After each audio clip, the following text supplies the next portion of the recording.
After that big rally the other day, don't know about it? I don't know about anything. No, I have not. Have you heard of the European Union? I have, yes. Are you aware of the European Union? Oh, yeah, of course. Have you heard about the European Union? Heard about them? Do you know about the European Union? No. Europe, 15-member group expanding. A what? 15 nations of Europe merging in 2000. Whatever. For over 50 years, the Bilderberg Group constructed the European Union by stealth under the guise of trade deals. Now the elite are using the same secretive program to complete the North American Union. But this time, superstate integration is on the extreme fast track. International agreements like NAFTA, GATT, and APEC were just stepping stones in the formation of the NAU. The North American Union was officially born at Baylor University in Waco, Texas, on March 23, 2005. The leaders of the United States, Mexico, and Canada told the press that they were only meeting to discuss trade. It soon leaked that a secret meeting had been held during the Security and Prosperity Trilateral Summit. The three governments had refused to release the secret agreement to the people. In September of 2006, their treasonous operation was blown wide open. From September 12th to September 14th, in Banff, Canada, hundreds of elected and appointed government leaders from Canada, Mexico, and the United States met in secret. On the last day of the conference, someone inside the secret North American Union Forum leaked the agenda. The front pages of newspapers across Canada carried the story. The Judicial Watch Foundation submitted Freedom of Information Act requests to obtain the full agenda and minutes of the secret assembly. Many federal agencies refused, citing national security. The foundation finally succeeded and did receive thousands of pages of documents. The documents marked unclassified are the blueprints of a shadow government ruling by bureaucratic and executive fiat. The pages chronicle an already operating North American Union. Transportation, law enforcement, agriculture, regulation, banking, manufacturing, construction, education, immigration, and even the military are being merged with no input from the people or their elected representatives in Congress and Parliament. One of the first items on their agenda was to stress how important it was that their plan, quote, be carried out by stealth. The controllers also talked about exploiting the public's fears of climate change to push a continent-wide tax to fund the new government. Globalist tool Robert Pastor is incessantly paraded on the world stage as the man behind the North American merger. When he testified before Congress, he pushed the idea of a continental security perimeter that erases national boundaries and merges the security apparatus. The best way to secure the United States today is not at our two borders with Mexico and Canada, but at the borders of North America as a whole. In fact, the North American Command, based in Colorado Springs, Colorado, was clearly running the meeting in Canada. For the past decade, the Pentagon has been training with Mexican and Canadian forces and has openly discussed using them inside the United States for disasters and to quell domestic unrest. There are already over 100,000 non-U.S. citizens serving in the U.S. Armed Forces. The Pentagon is now expanding its recruiting centers in Mexico, the Philippines, and Eastern Europe. Big city police departments nationwide are lobbying to change laws so they can recruit non-citizens to join the police force. What we are witnessing is a Red Dawn scenario in slow motion. Tyrants throughout history have brought in foreigners to oppress their domestic populations.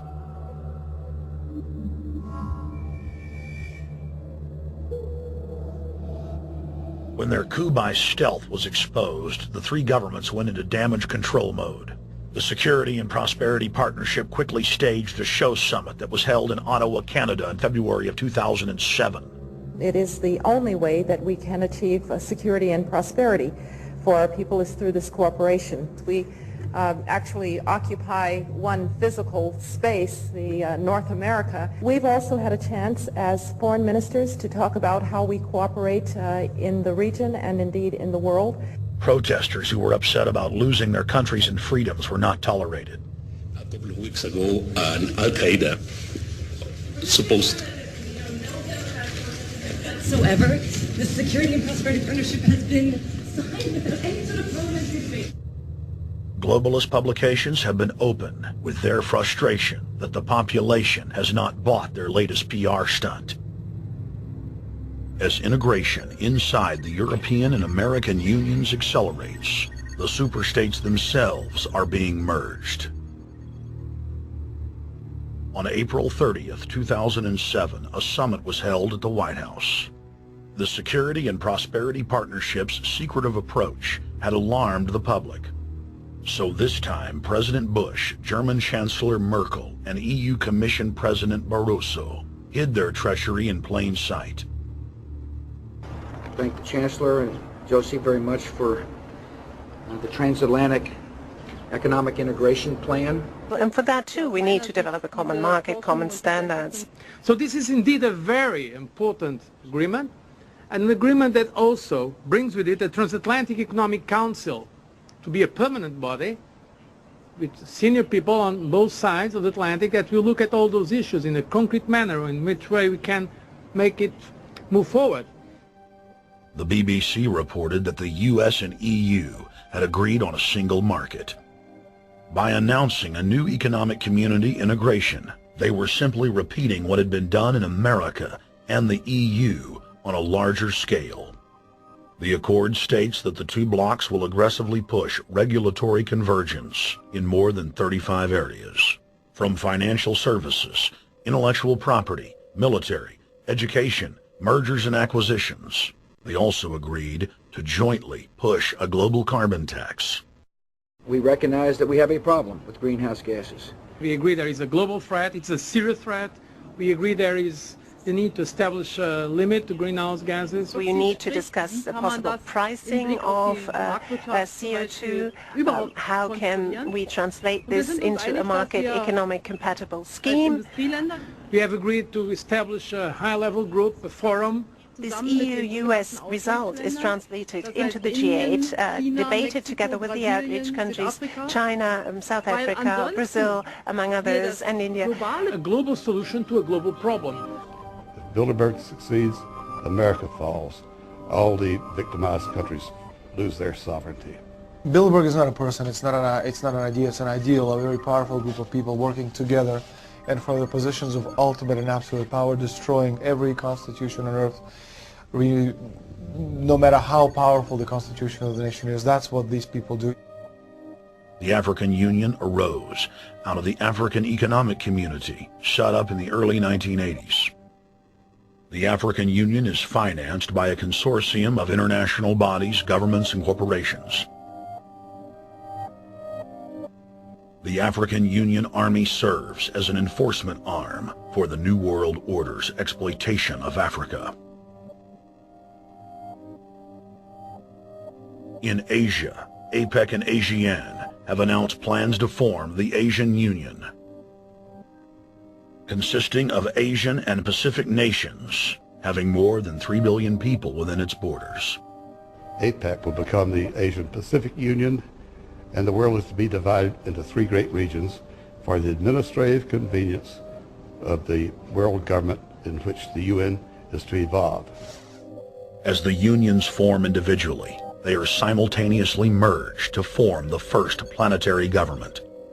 They're trying to destroy every nation on earth which is trying to promote progress, because these people basically they are landowners. They don't need progress because they control the land. If you take the most powerful man in London, the people who belong to the Council and the Committee of 300, who belong to the Bilderbergers, the British royalty, the Guelphs, the black nobility of Venice and Genoa, these people they're landowners.